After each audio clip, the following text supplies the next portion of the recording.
Muito bem, igreja, visitantes, internautas, já nos cumprimentamos por ocasião da oferta missionária, por ocasião do anúncio da escola dominical e agora, uma vez mais juntos, para agora também ministrarmos a palavra de Deus, que neste domingo traz essa linda temática, soberania versus autoritarismo. Soberania versus autoritarismo. Muito bem.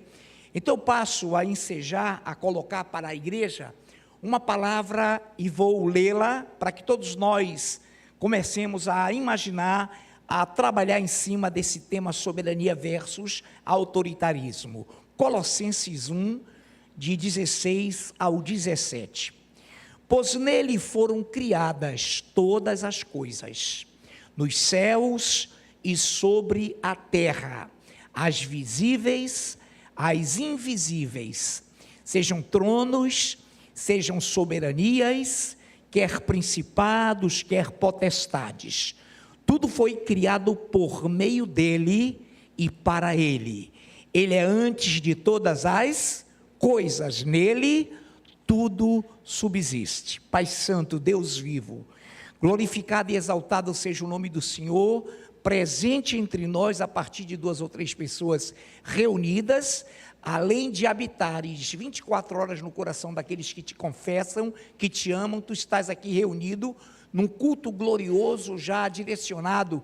Tivemos os 5 minutos de oração, uma linda e gloriosa ministração, lindos e gloriosos louvores, e agora também capacita-nos para que estejamos à altura desse aguerrido, lindo ministério de louvor que já trouxe a tua presença entre nós e que possamos dar continuidade a esse momento tão precioso, tão tremendo que é o Senhor falando com a sua igreja através de sua palavra, soberania versus autoritarismo. Então eu li e quero repetir.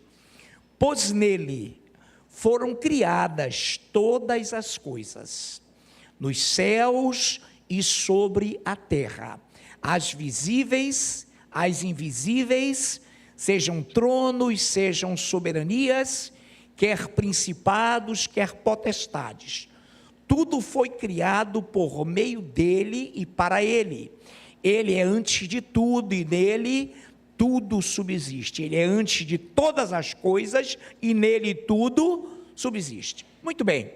Esse texto, como os demais que iremos ler, esse texto também propugna, mostra, evidencia a clareza da soberania divina, a clareza da legitimidade divina de ter sido antes de todas as coisas, de não ter tido princípio nem fim de dias, por nem ter tido genealogia, nem pai, nem mãe, e por ser o Criador de todas as coisas.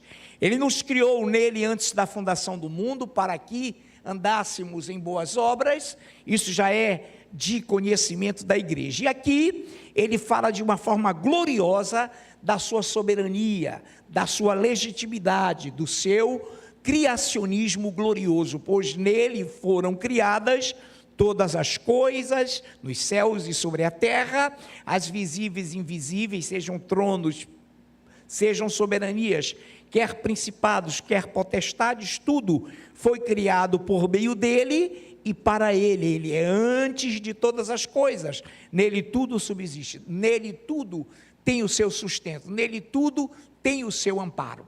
Então essa soberania é dada e é facultada e é legítima e é absolutamente intrínseca a um Deus Criador. Ele, tendo soberania, ele não violenta o livre arbítrio. Ele, sendo todo poderoso, ele permite que o ser humano criado por ele o desobedeça, o descredencie e não o aceite. Ele tem essa maravilhosa índole de que é soberano. Se ele fosse autoritário, ele teria, e a Bíblia diz e faz uma sugestão no livro de Jó, de que se ele pensasse apenas em si mesmo, se ele fosse um Deus egoísta, ele recolheria o oxigênio, o ar de toda a humanidade, esta humanidade a uma, unânime, expiraria. Mas Ele é um Deus que propugna, que mostra que Ele não é autoritário. Ele deixa com que nós decidamos o que fazermos da nossa existência, que devemos a Ele. Todos nós, os salvos e não salvos, os arrebatados e não arrebatados, estarão diante dEle, e Ele, a Ele, para Ele prestarão contas. Nessa noite nós temos um texto, eu preciso desse texto, e nós não publicamos, não postamos no Instagram nem no Facebook. Eu me ative a colocá-lo em 8 grupos nacionais, e também aos Estados Unidos, ao missionário Dan Fácil, que distribui com a tradução em inglês para alguns setores que pedem que façamos isso. Então nessa noite eu tenho um texto, e eu peço que o nosso amado Renê, por gentileza, coloque aí. Eu queria que lá, só essa daqui da frente, os 2 do púlpito, tá bom assim? Dá para ler todo mundo? Ótimo, então vamos lá. Eu procurei hoje, irmãos, aquela canetinha laser, aquele indicativo, e eu e a pastora não encontramos num certo horário, tá? Mas vamos lá. Aí acima está um título: soberania. Então atente bem, o que é soberania? É a autoridade suprema de um Estado democrático que prima pela independência e harmonia dos poderes, pela liberdade plena de expressão, pela defesa ampla e permanente do Estado jurídico de direito. Tanto no presidencialismo quanto no parlamentarismo, como nas monarquias, a soberania é garantida pela justiça, transparência e pelo direito.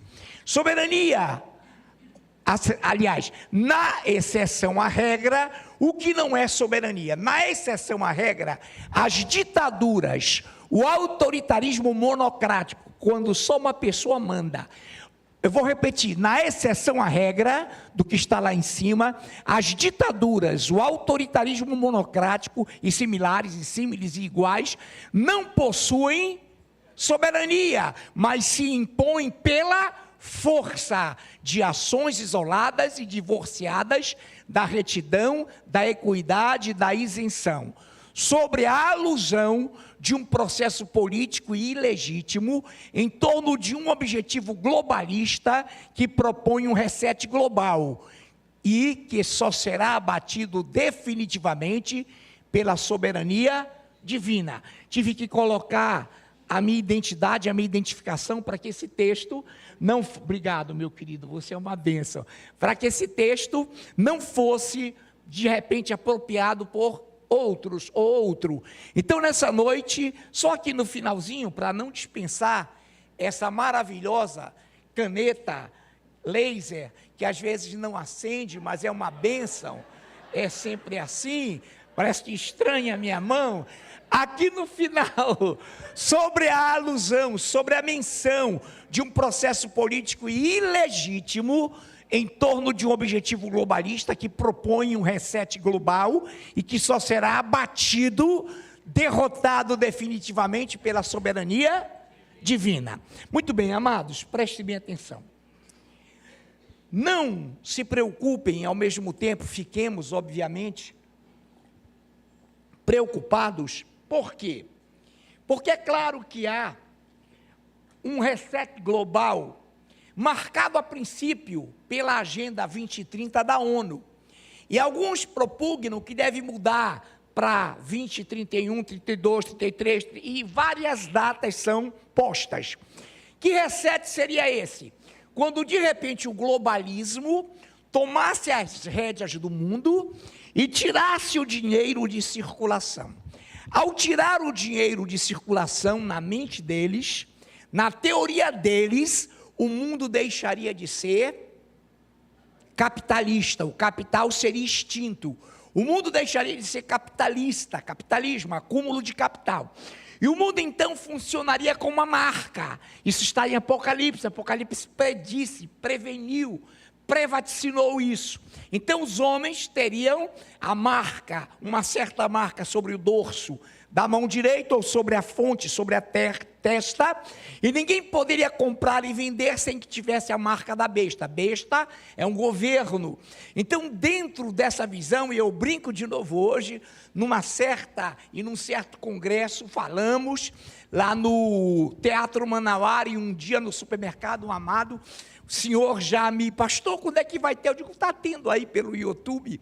E ele disse, eu nunca mais me esqueço, pastor, quando você falou da marca, e disse, olha, está lá em Apocalipse, no dorso da mão direita, ou na testa, opcional. Porque eu dizia lá, o cara pode dizer, olha, eu não tenho mão, eu sou maneta, mas você tem cabeça, então ninguém vai escapar.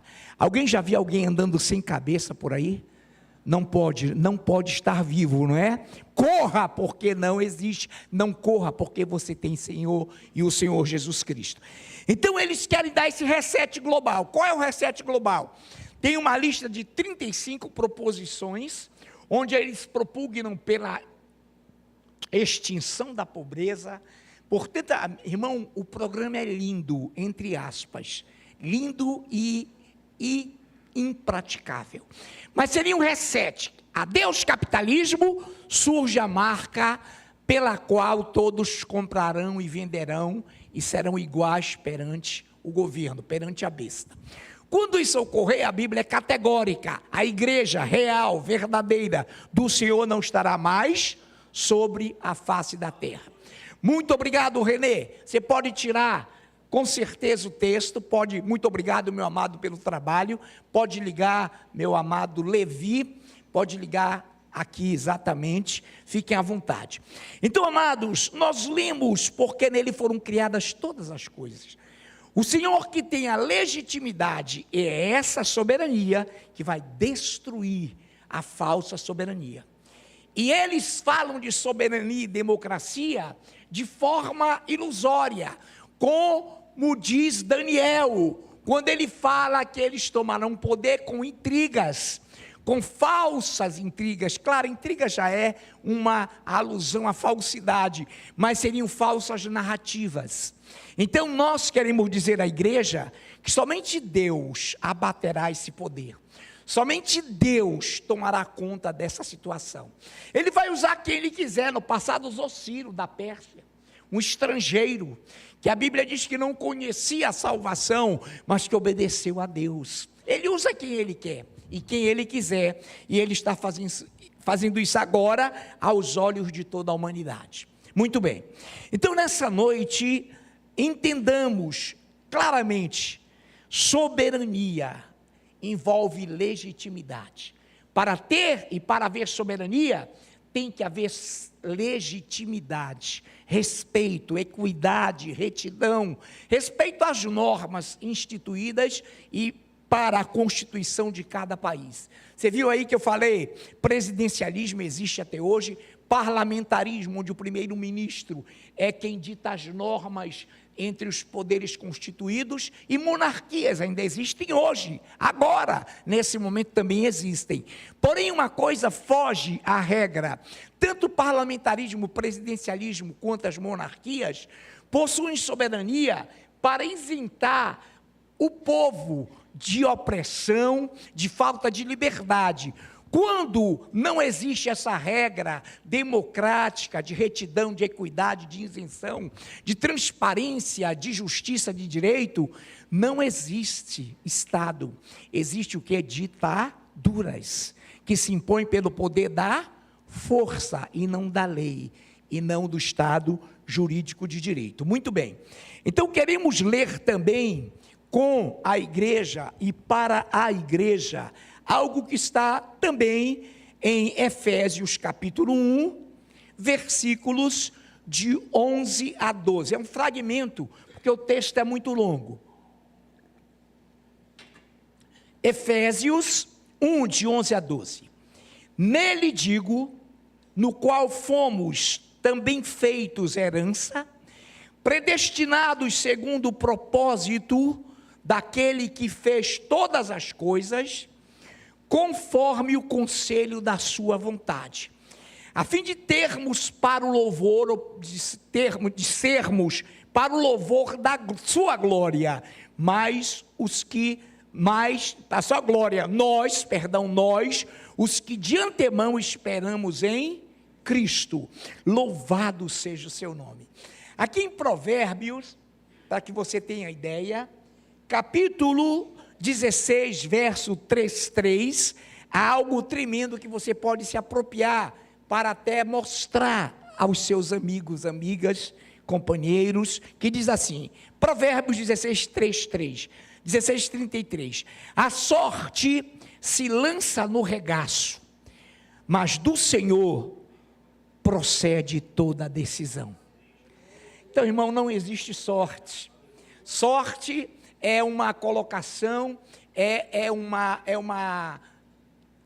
um ditado que está no regaço, que está ao léu, que está ermo, e as pessoas optam e se dirigem à sorte como se ela tivesse mente, como se ela fosse um ser inteligente. Mas a palavra desvirtua. A sorte se lança no regaço, no colo de qualquer um, na presença de qualquer um, mas do Senhor procede toda a decisão.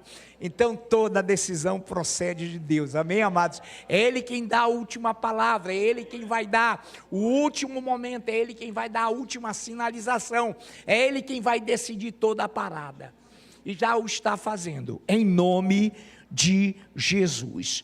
Vamos acompanhar e ter condições de cumprir esse tempo de forma gloriosa. Muito bem, aqui também eu quero rapidamente, em Efésios capítulo 1, versículo 4, dizer e ler algo para a igreja. Assim como nos escolheu nele, antes da fundação do mundo, para sermos santos e irrepreensíveis perante ele, e em amor nos predestinou para ele, para a adoção de filhos, por meio de Jesus Cristo, segundo o beneplácito da sua vontade. Ele nos escolheu antes da fundação do mundo. E nós temos algo maravilhoso que eu quero fazer um paralelo hoje entre soberania e autoritarismo, que é a terceira carta de João. Terceira carta de João, lá na última carta de João, minha linda, amada e ungida pastora, pode nos ler, pastora? Eu quero duas leituras, com ela e o Anderson Vecchione, o nosso ministro. Faremos assim, terceira carta, a última carta de João, não é o evangelho, são as cartas, a terceira, não tem capítulo, é tão pequena que só tem versículos. Pastora nos lerá então, terceira João, de 1 a 4, só versículos, pastora, de 1 a 4, vamos traçar um caiu aqui rapidamente, daqui a pouco eu ou alguém junta, é a canetinha que não acende, vai, leia, minha pastora. O presbítero, o amado Gaio, a quem eu amo na verdade. Amado, acima de tudo, faço votos por tua prosperidade e saúde, assim como é próspera a tua alma. Pois fiquei sobremodo alegre pela vinda de irmãos e pelo seu testemunho da tua verdade, como tu andas na verdade. Não tenho maior alegria do que esta, a de ouvir que meus filhos andam na verdade.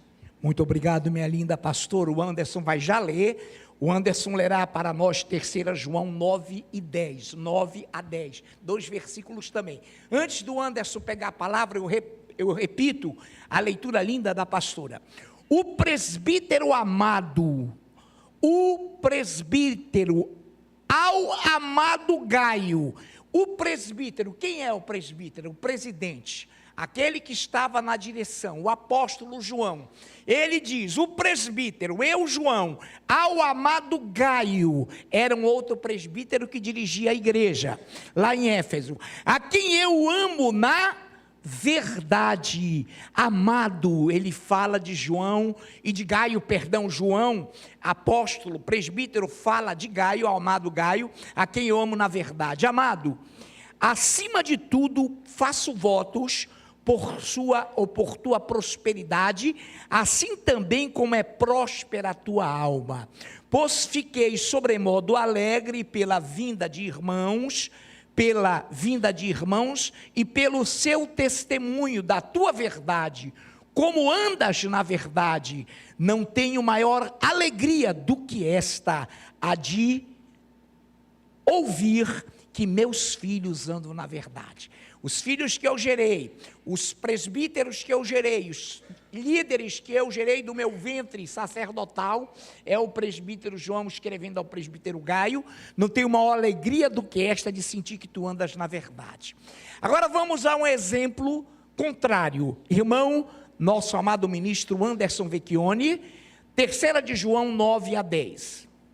Escrevi alguma coisa à igreja, mas Diótrefes, que gosta de exercer a primazia entre eles, não nos dá acolhida.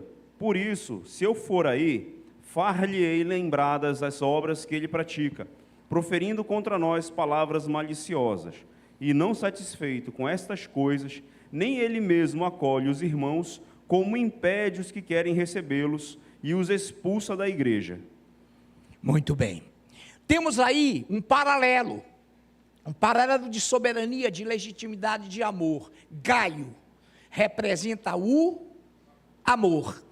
Olha o nome, não é palavrão não, tá? Diótrefes representa o desamor. Então, numa igreja cristã, ou numa igreja dita do Senhor, pode haver um exemplo de amor e um exemplo de desamor. Um exemplo de virtude, de soberania, de legitimidade, de amor mesmo cristão, e um exemplo de autoritarismo. Então, Gaio era esse exemplo de amor, de soberania, de liberdade, de verdade, dando livre-arbítrio, deixando os irmãos à vontade, deixando os irmãos optarem por se apresentarem, falarem. Já Diótrefes gostava de exercer a primazia. Diótrefes, se desse sopa, ele orava, pedia oferta, falava, pregava e não deixava ninguém falar. Diótrefes era aquele exemplo autoritário de Paulo também, pastor Paulo, o senhor está falando de João, em Atos 20, de 29-31, o Paulo também chega em Éfeso e cita também esse exemplo péssimo na igreja primitiva, tal João citou. Mas deixa para lá agora Atos, então vamos. Então Diótrefes, diz João escrevendo, além de não receber aqueles que nós enviamos, tece contra nós comentários maliciosos, fala mal da liderança maior, fala mal da fundação da igreja, do presbítero, do sacerdócio. Se eu for aí, e ele arremata, quando eu for aí, eu mostrarei a ele face a face, que ele é um falastrão, que ele é aquele que proíbe os irmãos de serem recebidos, e o pior, ele expulsa da igreja aqueles irmãos que querem receber os irmãos que nós temos enviado. Então existe aí um paralelo, uma analogia tremenda entre amor e desamor. Quem é o amor? Gaio. Quem é o desamor? Diótrefes, que vem de uma palavra grega, filho de Zeus, um deus mitológico, louco, débil mental, arcaico, maravilhosamente, terrivelmente autoritário.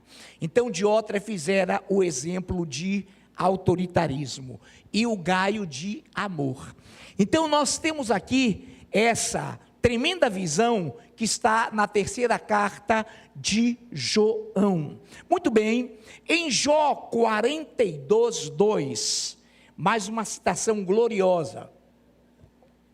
Jó 42:2, bem sei que tudo podes e nenhum dos teus planos pode ser frustrado. Então Jó, perplexo, estava ali atônito, atordoado, perdera tudo, mas poucas pessoas vão até o fim e entendem que ele ganhou o triplo, o duplo do que ele perdera. Até uma mulher biblicamente nova, até filhos novos, ele recebeu e duplicou-lhe a fortuna perdida. Jó disse, quando encontrou-se com Deus, eu te conhecia só de ouvir falar, mas agora os meus olhos te veem. E aqui está uma afirmação gloriosa, bem sei que tudo podes, e nada e nenhum dos teus planos pode ser frustrado. O plano de Deus para destruir o Maitreya, o Big Brother, o irmão que vai se levantar aí no globalismo e vai impetrar esse momento da marca, a extinção do dinheiro, esse plano de Deus será frustrado? Esse plano de Deus será frustrado? De destruir esse império globalista? Eu vou repetir. Nenhum dos teus planos pode ser frustrado. Talvez eu não tenha colocado correto, a culpa é do pastor. Então a pergunta é: o plano de Deus para destruir o Maitreya, destruir o anticristo e destruir o globalismo, esse plano pode ser frustrado? Pode! Então vamos aplaudir o Deus vivo.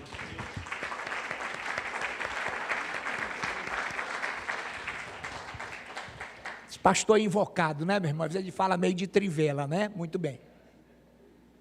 Amém. Eu ia me engasgando com água. Já aconteceu isso com alguém aqui. Amém. Vamos lá então? Glórias a Deus. Atos 4, de 26 a 28, eu peço que o nosso ministro amado, Eduardo Guerra, nos leia. Atos capítulo 4, de 26 a 28.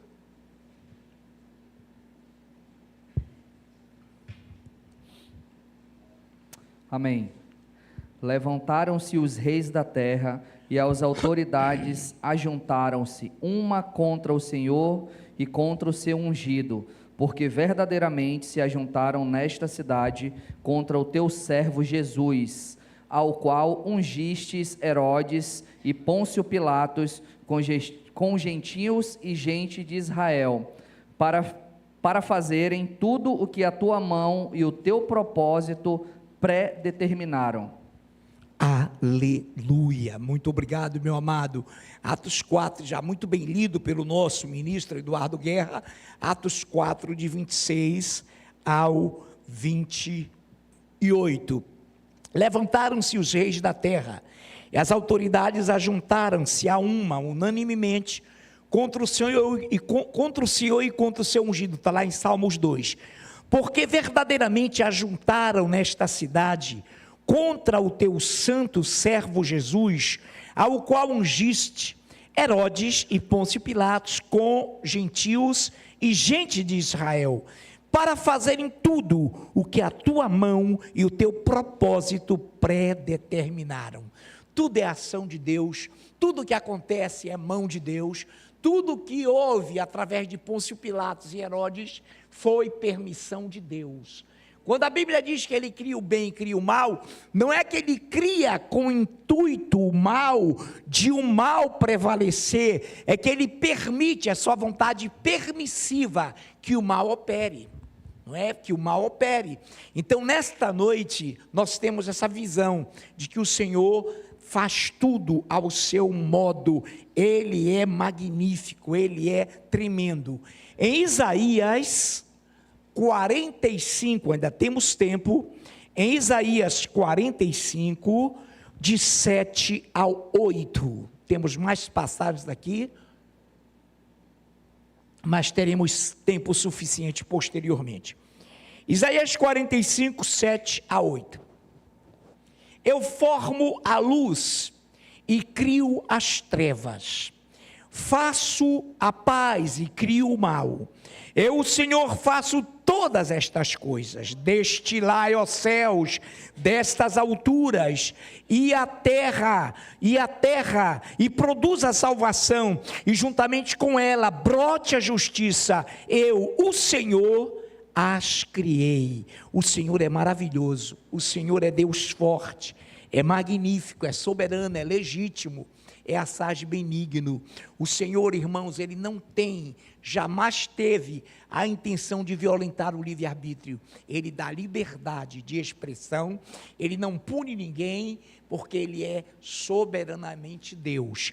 E a verdadeira soberania é a divina, e é essa que vai desbancar, essa que vai levar à bancarrota, essa soberania fajuta, essa mentirosa e fraudulenta soberania que não existe para Deus.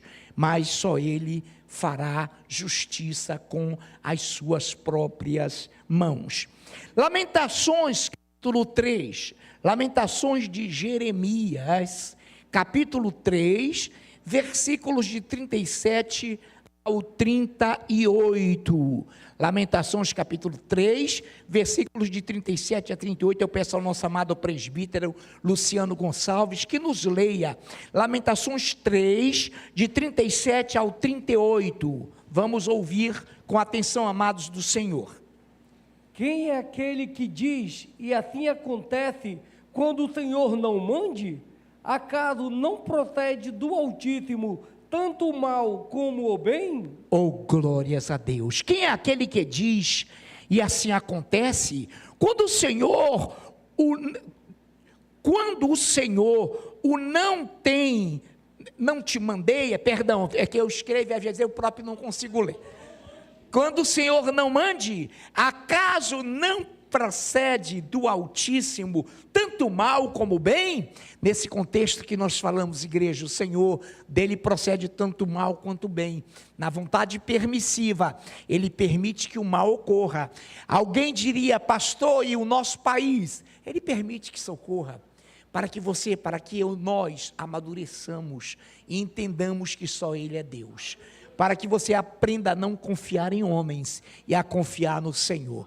Nessa noite, em nome de Jesus, quantos aqui confiam no Senhor?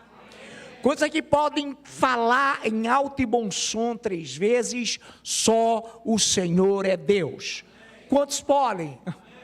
Primeira, só o Senhor é Deus.